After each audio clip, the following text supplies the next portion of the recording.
আসসালামু আলাইকুম। মোহাম্মদ ইফতেখার আমন্ত্রণ জানাচ্ছি এনটিভির মধ্যাহ্নের খবরে।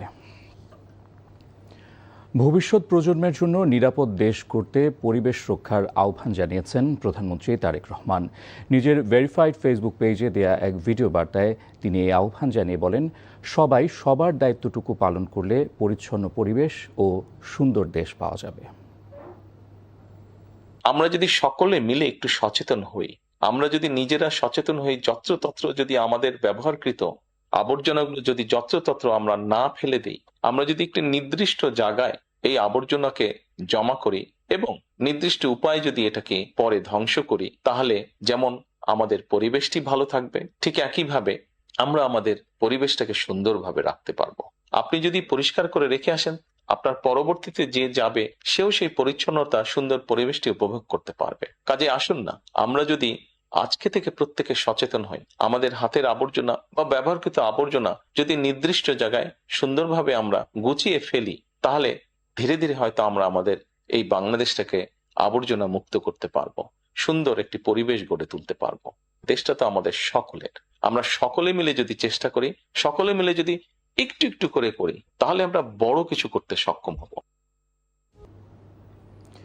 24-এর 3 আগস্টেই কেঁপে উঠেছিল শেখ হাসিনার ক্ষমতার মসনদ। সেদিনই নির্ধারিত হয়ে যায় তিনি আর ক্ষমতায় থাকতে পারছেন না। কারণ সেদিন সেনা সদরের দরবারে সিদ্ধান্ত হয় সেনাবাহিনীর বন্দুকের নল ছাত্র জনতার বিরুদ্ধে আর ব্যবহৃত হবে না।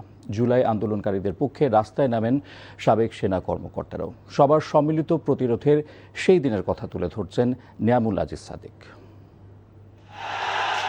ফ্যাসিস্ট হাসিনার নড়বড়ে গদি ঠেকাতে পুলিশ, র্যাব, বিজিবির পর সেনাবাহিনীকে ডাকা হয়। আন্দোলন ঠেকাতে হেলিকপ্টার থেকে গুলি, মরণঘাতী অস্ত্রের ব্যবহারেও সুবিধা করতে পারছিল না সরকার। সারা দেশে ডাকা হয় কারফিউ। আন্দোলন দমাতে বৈষম্য বিরোধী ছাত্র আন্দোলনের 7 সমন্বয়ককে ডিবি অফিসে আটকে আন্দোলন বানচালের চেষ্টা করা হয়। জামায়াত শিবির নিষিদ্ধ করে স্বৈরাচার, কিন্তু তারপরেও মাঠ ছাড়েনি আন্দোলনকারীরা। যতই সময় গড়াতে থাকে, সব মত পথ হাসিনা পতনের এক রেখায় মিলিত হয়। শেখ হাসিনার সর্বশেষ অস্ত্র ছিল সেনাবাহিনীকে দেশের মানুষের বিরুদ্ধে ব্যবহার করা। পরিস্থিতি যখন নিয়ন্ত্রণের বাহিরে, তখন 3 আগস্ট সেনা সদর দপ্তরে ছাত্র জনতার বিরুদ্ধে না যাওয়ার সিদ্ধান্ত হয়। এ খবর আল জাজিরার সাংবাদিক জুলকারনাইন সায়ের তার ফেসবুক পোস্টে উল্লেখ করেন। রাস্তায় নামেন সাবেক সেনা কর্মকর্তারাও। ছাত্র জনতাকে হত্যা বন্ধের পাশাপাশি তারা শেখ হাসিনার পদত্যাগ দাবি করেন। সেনাবাহিনীর বৈঠকে ছাত্র জনতার বিপক্ষে গুলি না করার সিদ্ধান্তে মুহূর্তে জনতার বাঁধ ভাঙা জোয়ারে পরিণত হয় প্রতিটি প্রান্ত। সে সময়ে এসব ঘটনার প্রত্যক্ষ সাক্ষী সেনাবাহিনীর সাবেক কর্মকর্তারা বলেন, দেশের মানুষের বিপরীতে না দাঁড়ানোর ঘোষণাই হাসিনার পতনকে ত্বরান্বিত করে। কোথায় গুলি চালাবেন, কার জন্য গুলি চালাবেন? এটা শত্রু না দেশের, আর এরা নিরস্ত্র। কতক্ষণ এই যুক্তিটা কতক্ষণ টিকবে না তো। এই বিপ্লবের মধ্যে সেনাবাহিনীর অবদান অনেক। সেনাবাহিনীর বিপ্লবের অংশ হাসিনা মতো ফ্যাসিস্ট। এখানে তো ডিজিএফআই এসে প্রচণ্ড হুমকি ধামকি কত কিছু করছে, বাট মহান আল্লাহ সর্বশক্তিমান। ছাত্র জনতার উপর গুলি না চালাতে তাদের পক্ষে ফাঁকা গুলি ছুটতে দেখা যায় সেনাবাহিনীকে। এরপরই পরিস্থিতি সরকারের আওতার বাইরে চলে যায়। যদিও তখন পুলিশ সহ বেশ কয়েকটি বাহিনী মরণাস্ত্রের ব্যবহার করছিল। ছাত্রদের পক্ষে সেনাবাহিনীর সাবেক সদস্যদের নিয়ে রাওয়া ক্লাব থেকে নানা কর্মসূচি দেয়া হয়। সে আন্দোলন কিভাবে সংগঠিত হয়েছিল সে কথা জানান সাবেকই কর্মকর্তা। সেনাবাহিনীকে অনুরোধ করি যাতে তারা নিরীহ মানুষের উপর আর নিজেদের টাকায় কেনা গুলি না বর্ষণ করে। এতে কাজ হয়েছিল। অনেক মিলিটারি অফিসার অবসরপ্রাপ্ত আমরা ঘোষণা দেই হাসিনার বিরুদ্ধে এবং সেনাবাহিনীকে অনুরোধ করি তারা যাতে আর হাসিনার পক্ষ অবলম্বন না করে। 3 আগস্ট সেনাবাহিনী পক্ষ ত্যাগ করায় হাসিনা ক্ষমতা থাকতে পারবে না বুঝতে পারে তার পরিবার সদস্যদের দেশের বাইরে পাঠিয়ে দেয়। 5 আগস্ট হেলিকপ্টারে চড়ে ছোট বোন শেখ রেহানাকে নিয়ে দেশ ছেড়ে ভারতে পালিয়ে যায়। Niamul Aziz Sadiq, NTV news, Dhaka. যাচ্ছে অন্যান্য খবরে। রাজধানী ঢাকাসহ দেশের বিভিন্ন অঞ্চলে আবাসিক, শিল্প ও সিএনজি চালিত যানবাহনে গ্যাস সংকট অব্যাহত রয়েছে। এ সম্পর্কে আরও জানাতে রাজধানীর তেজগাঁও এলাকা থেকে সরাসরি যুক্ত হচ্ছেন সহকর্মী আপেল শাহরিয়ার। আপেল, আজ কি পরিস্থিতি দেখছেন, কি খবর আছে আপনার কাছে?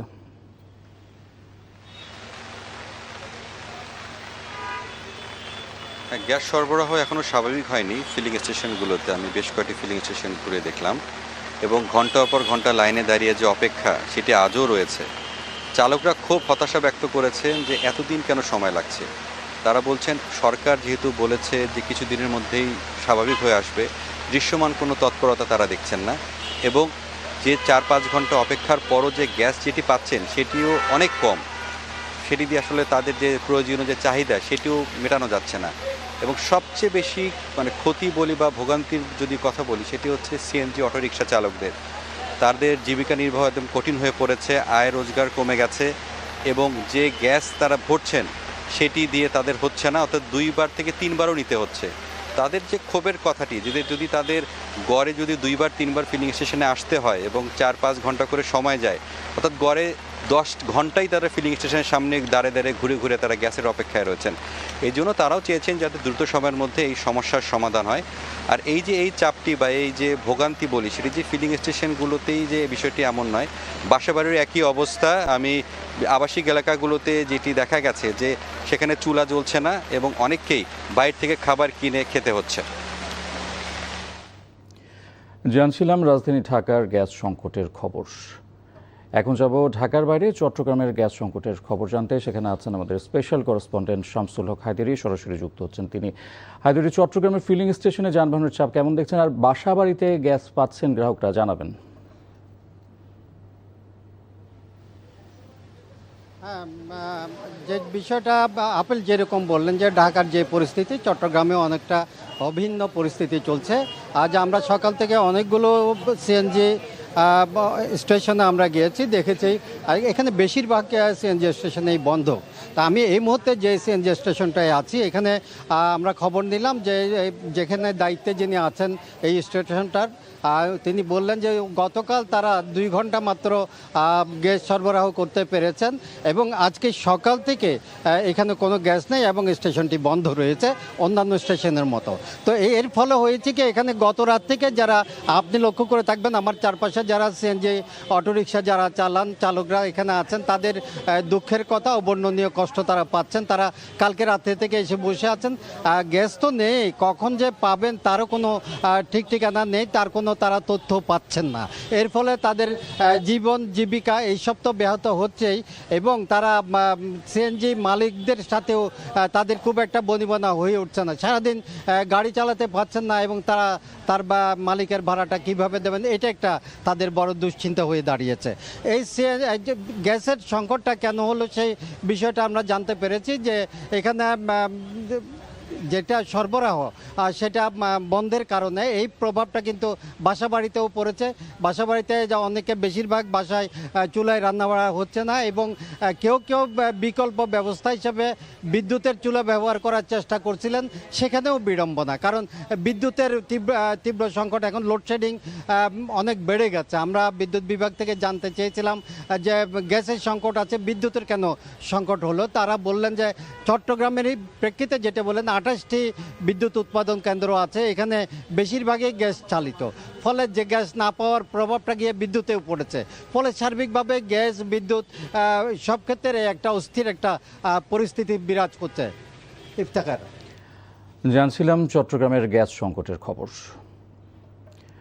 নরসিংদীতে গ্যাসের অভাবে বন্ধ হয়ে গেছে 3 শতাধিক শিল্প কলকারখানা, বেকার হয়ে পড়েছেন হাজারো শ্রমিক। সংকট দেখা দিয়েছে পরিবহন খাতেও। গ্যাসের অভাবে জেলার 17টি সিএনজি পাম্পের অধিকাংশই বন্ধ রয়েছে। নেত্রকোনায়ও গ্যাসের তীব্র সংকটে দুর্ভোগে পড়েছেন সর্বস্তরের মানুষ। নরসিংদী প্রতিনিধি বিশ্বজিৎ সাহা ও নেত্রকোনা প্রতিনিধি ভজন দাসের তথ্য ছবিতে আহমেদ শরীফের ডেস্ক রিপোর্ট। চলমান গ্যাস সংকটের প্রভাব পড়েছে দেশের অন্যতম প্রধান শিল্পাঞ্চল নরসিংদীর কারখানাগুলোতে। বিশেষ করে মাধবদী, চোয়ালা, ঘোড়াদিয়া, মেহেরপাড়া ও শেখেরচর এলাকার গ্যাস নির্ভর garments, textile, knitting, dyeing, weaving, spinning mill সহ ছোট বড় প্রায় 300 কারখানার উৎপাদন মারাত্মকভাবে ব্যাহত হচ্ছে। সময়মতো রপ্তানি আদেশ সরবরাহ করতে না পেরে লোকসানের মুখে পড়ছেন উদ্যোক্তারা। আমি গত 7 দিন যাবত এই মেশিনে আয়া চালু করতে পারি নাই গ্যাস না থাকায়। এখন আমরা আসতেছি আর যাইতেছি, কিভাবে আমরা চলবো, মালিক কিভাবে আমাদেরকে বেতন দিবে। সকল প্রকার উৎপাদন বন্ধ আছে। এই বন্ধ থাকার কারণে আমাদের কোম্পানি আর্থিক ক্ষতির সম্মুখীন হচ্ছে। উৎপাদন কমে যাওয়ায় সবচেয়ে বেশি দুর্ভোগে পড়েছেন শ্রমিকরা। অনেক কারখানায় অতিরিক্ত কর্মী ছাঁটাই করা হচ্ছে, আবার কোথাও কর্মঘণ্টা এবং মজুরি কমিয়ে দেওয়া হয়েছে। আমরা সকল শ্রমিকরা অলস সময় পার করছি, আমাদের কোনো উৎপাদন নেই। 3-4 দিনের ভিতর বেতন দেওয়ার কথা ছিল, 1 সপ্তাহ ধরে গ্যাস নাই, এই কারণে সাপ্তাহিক সে বেতনটা দিতেছে না মালিক। শুধু কারখানা নয়, গ্যাসের অভাবে এখানকার অধিকাংশ সিএনজি পাম্পই বন্ধ। গ্যাস নিতে এসে ঘন্টার পর ঘন্টা লাইনে দাঁড়িয়ে থেকে ভোগান্তিতে পড়ছেন ভোক্তারা। পর্যাপ্ত পরিমাণের গ্যাস পাই না, বড়জোর 100 টাকা, 80 টাকা, 70 টাকার এরকম টাকার গ্যাস দিয়ে 15-20টা পাম্প মাদুদি থেকে ইটা খোলা পর্যন্ত 2-3টা পাম্প খোলা রাখে আর সবগুলি বন্ধ রাখে। অন্যদিকে নেত্রকোনায় বন্ধ রয়েছে তিতাস গ্যাসের প্রয়োজনীয় সরবরাহ। এতে বাসাবাড়ির রান্না, হোটেল, রেস্তোরাঁ, সিএনজি ফিলিং স্টেশন এবং বিভিন্ন জরুরি সেবায় দেখা দিয়েছে দুর্ভোগ। আমরা গ্যাস পাচ্ছি না, মূলত প্রায় 1 মাস ধরে আমরা চাপ কম পাচ্ছি, কিন্তু বিগত 8 দিন ধরে একদম গ্যাস নাই। লাইনে প্রেসার একবারে জিরো, আমরা মেশিনই চালাইতে পারি। কবে সমাধান হইব আর কবে যে গ্যাসটা পাই আমি এটি আমরা বুঝতে পারতেছি না। আমরা তো বিরাট কষ্ট হইতাছে, গাড়ি চালাইতে পারতেছি না, গাড়ি বন্ধ করে রেখে দিছি। আমরা কি কষ্টে আছি তো আমরা একটু বলতে পারতেছি না। আমরা যে গ্যাস তো লইতে পারি না, তিতাস গ্যাস নাই, আমরা এলপিতে চালাইতেছি, দাম বেশি, তাতে আমরা 20 টাকা করে ভাড়া বেশি চাইছি। এটা আহাজারি একটা মহামারী বলে না এটাকে, আমি মনে করি গ্যাসের একটা মহামারী দেখা দিয়েছে নেত্রকোনা জেলা শহরে।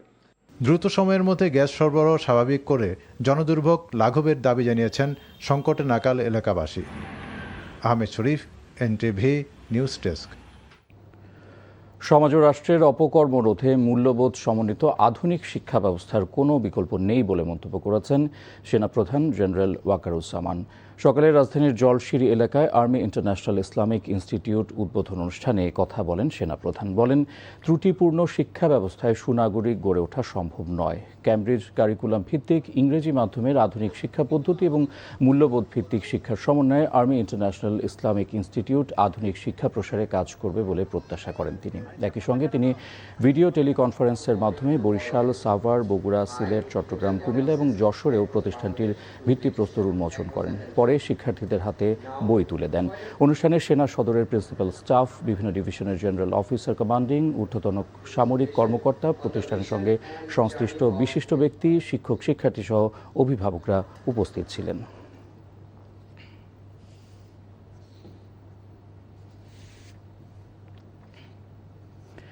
ঠিকাদারের জামানতের 10 লাখ টাকার পে অর্ডার অবৈধভাবে তুলে নেন গণপূর্ত অধিদপ্তরের তত্ত্বাবধায়ক প্রকৌশলী সারওয়ার জাহান। শুধু তাই নয়, সংস্থাপন শাখায় বদলি হয়েই পদায়ন ও বদলি বাণিজ্যে নেমে পড়েছেন এই কর্মকর্তা। তদন্তে দুর্নীতির প্রমাণ পাওয়ায় কর্মকর্তাদের বদলি ও পদায়ন আদেশ স্থগিত করেছে মন্ত্রণালয়। অবশ্য অভিযোগ অস্বীকার করে সারওয়ার জাহানের দাবি তিনি ষড়যন্ত্রের শিকার। ওবায়দুল্লাহ মামুনের রিপোর্ট। গাজীপুরে গণপূর্তের নির্বাহী প্রকৌশলী থাকাকালে 2018 সালে সরকারি বিধি লঙ্ঘন করে ঠিকাদারদের পে অর্ডারের জামানতের টাকা উত্তোলন করেন গণপূর্ত অধিদপ্তরের সংস্থাপন শাখার তত্ত্বাবধায়ক প্রকৌশলী সারওয়ার জাহান। তার টেবিলে রাখা ছিল সেই 10 লাখ টাকা। সেই ফুটেজ এখন সামাজিক যোগাযোগ মাধ্যমে ছড়িয়ে পড়েছে। বিষয়টি নিয়ে যখন সমালোচনা চলছে, তখন সামনে আসে তার নতুন অনিয়মের ফিরিস্তি। এবছরের মার্চে এক রাতেই অর্ধশতাধিক প্রকৌশলীকে নিয়ম বহির্ভূতভাবে বিতর্কিতদের বদলির সুপারিশ করেন সারওয়ার জাহান। পদায়ন ও বদলি বঞ্চিত কর্মকর্তাদের অভিযোগের ভিত্তিতে দেখা যায়, দপ্তরে 2 বছর পূর্ণ করেনি এমন প্রকৌশলীদের হয়রানি করতে বদলি করেছেন। আবার কাউকে লোভনীয় পদে অর্থের বিনিময়ে বদলি করার অভিযোগ জমা পড়ে মন্ত্রণালয়ে। তার এ অনিয়মের পর বিভাগীয় তদন্ত করেছে মন্ত্রণালয়। পরে পদায়ন ও বদলি বিতর্ক এড়াতে এখন থেকে লটারি পদ্ধতিতে বদলি ও পদায়ন শুরু করেছে গণপূর্ত অধিদপ্তর। সারওয়ার জাহানের এসব অভিযোগের বিষয়ে জানতে তার দপ্তরে গেলে ক্যামেরায় সরাসরি কথা বলতে রাজি হননি তিনি। তবে তার অভিযোগ স্বীকার করে মীমাংসিত ইস্যু বলেও মন্তব্য করেন তিনি। না, আপনার এই পুরান জিনিসটা খালি মানে এই নতুন কিছু খবর দিয়ে এটা আক্রমণ করা, সেটা দিয়ে পুরান জিনিসটা কেন? সেই কবেকার জিনিস, এগুলো সেটেলড, এগুলি অভিযোগ রানিং থাকতো তাহলে কথা বলতেন। সেটেলড ইস্যুতে এগুলি, সেই আজকে সেটেলগুলি মন্ত্রণালয় থেকে 3টা টিভি ছাড়া পাওয়া বলছেন, কতটুকু মানে কি বলে এটাকে জব টব দিয়ে তারপর ছাড়া হচ্ছে আমাকে।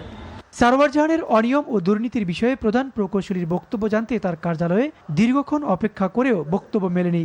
তবে তার দপ্তর থেকে জানানো হয়, সারওয়ার জাহানের বিরুদ্ধে গণমাধ্যমে কথা বলবেন না প্রধান প্রকৌশলী খালিকুজ্জামান। Obaidullah Mamun, NTV news, Dhaka.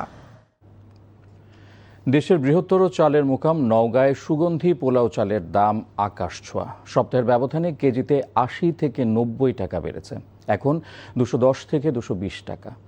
খুচরা বিক্রেতারা সিন্ডিকেটকে দায়ী করেছেন। নওগাঁ থেকে আসাদুর রহমান জয়ের পাঠানো রিপোর্ট। দেশের বৃহত্তম চালের মোকাম নওগাঁয় লাফে লাফে বাড়ছে পোলাও চালের দাম। এখন এর লাগাম টেনে ধরা দায় হয়ে পড়েছে। কিছুদিন আগেও খুচরা পর্যায়ে ৮০ থেকে ৯০ টাকা কেজিতে বিক্রি হতো, সে চাল এখন বিক্রি হচ্ছে ১৮০ থেকে ১৯০ টাকা দরে। প্যাকেটজাত চাল বিক্রি হচ্ছে ২১০ থেকে ২৩০ টাকা। বাজারে এসে ক্রেতাদের মাথায় হাত।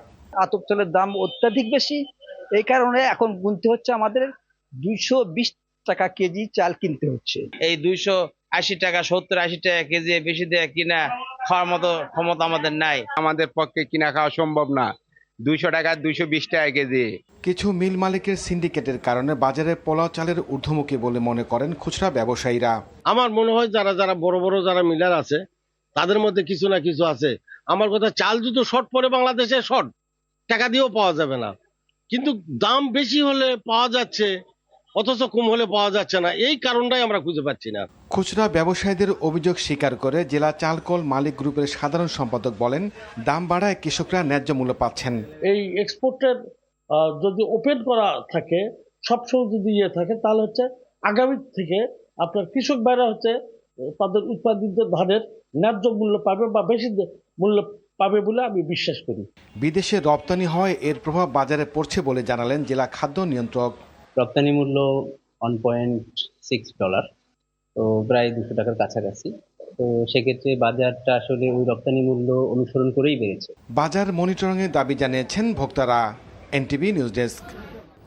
আর এই ছিল মধ্যাহ্নের খবর। এই খবরের ভিডিও সহ আপডেট জানতে ভিজিট করুন এনটিভি অনলাইন www.ntvbt.com। এছাড়াও এনটিভির জনপ্রিয় সব অনুষ্ঠান ও খবরের আপডেট জানতে ভিজিট করুন আমাদের ইউটিউব ও ভেরিফাইড ফেসবুক পেজ। দুইটায় দুপুরের খবর দেখার আমন্ত্রণ রইল। ধন্যবাদ সবাইকে।